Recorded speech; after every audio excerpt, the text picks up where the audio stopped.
Hello， 大家好，欢迎收看最新一期节目，我是小渊。今天我们讲一起相对简单的案件，破案过程非常精彩，制作不易，希望大家看完后长按点赞键支持一下。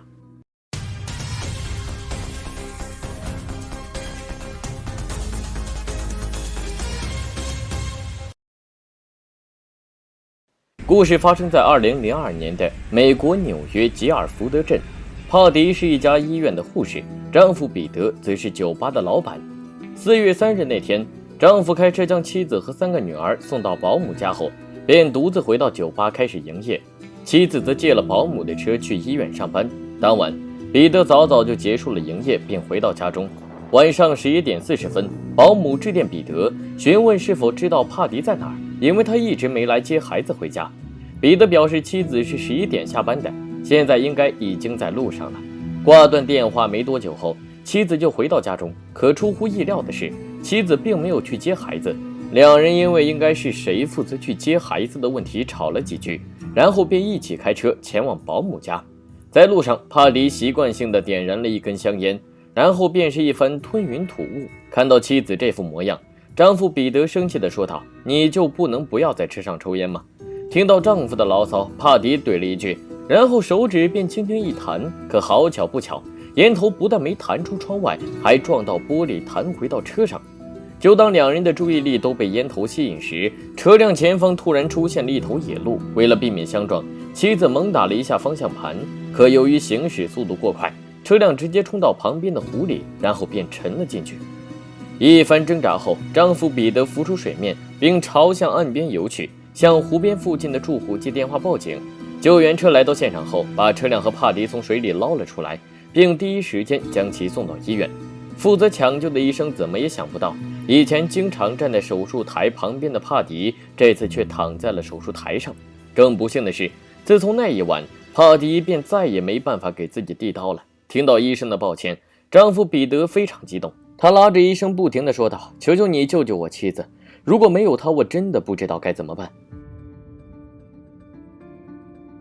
可就在车祸发生后的第二天，丈夫彼得就致电保险公司，询问妻子30万美元保单理赔的事情。出于职业习惯和公司要求，保险公司的职员致电警方，求证帕迪的去世是否属于交通意外。警方表示，夫妇俩的车昨晚的确冲入湖中，但至于是不是意外，还得看具体的调查结果。当时负责尸检的是詹姆斯博士，在帕迪身上，他发现了很多擦伤和挫伤痕迹，包括脸颊两侧和肩膀，在肺部中还有少量积水。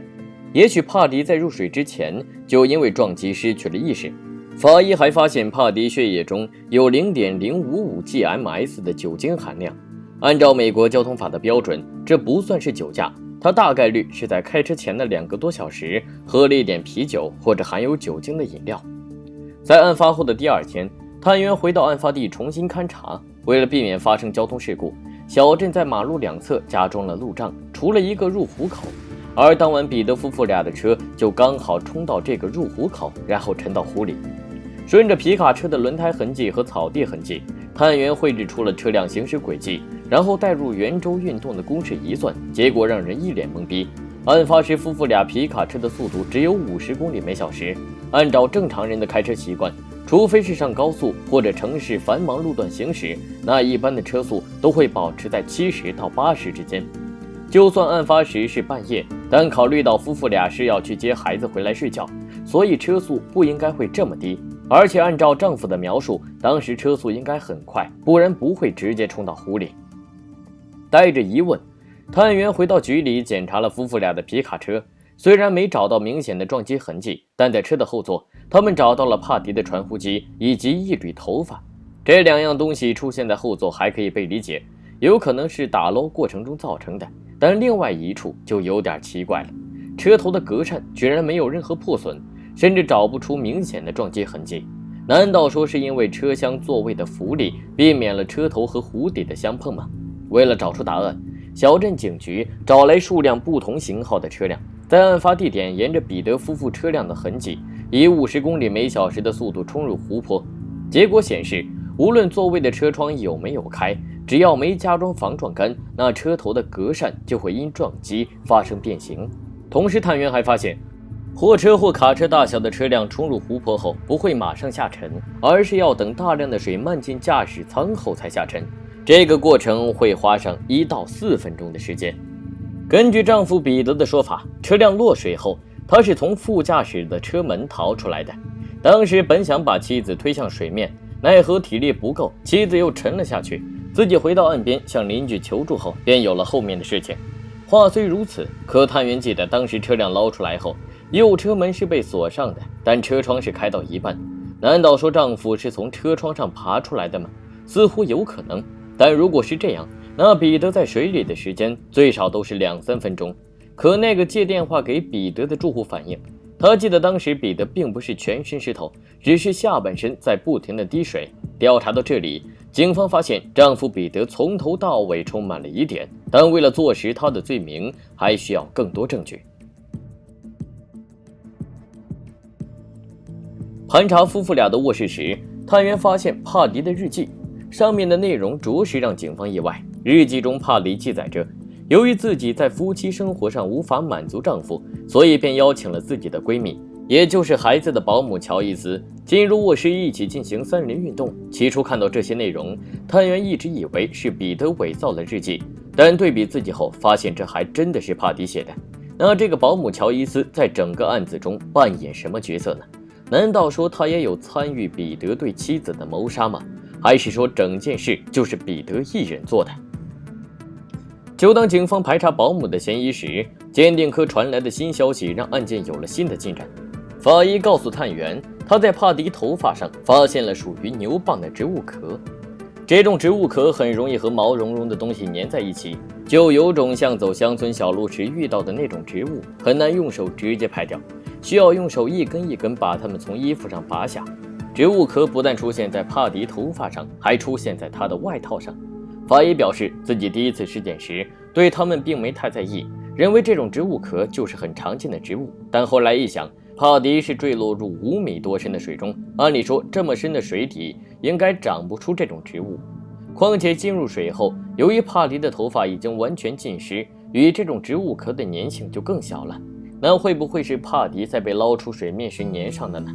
为了弄清楚这种植物和帕迪的联系，探员又回到车祸现场，可从路边的防撞干到入湖口，这一路上他们都没找到这种植物。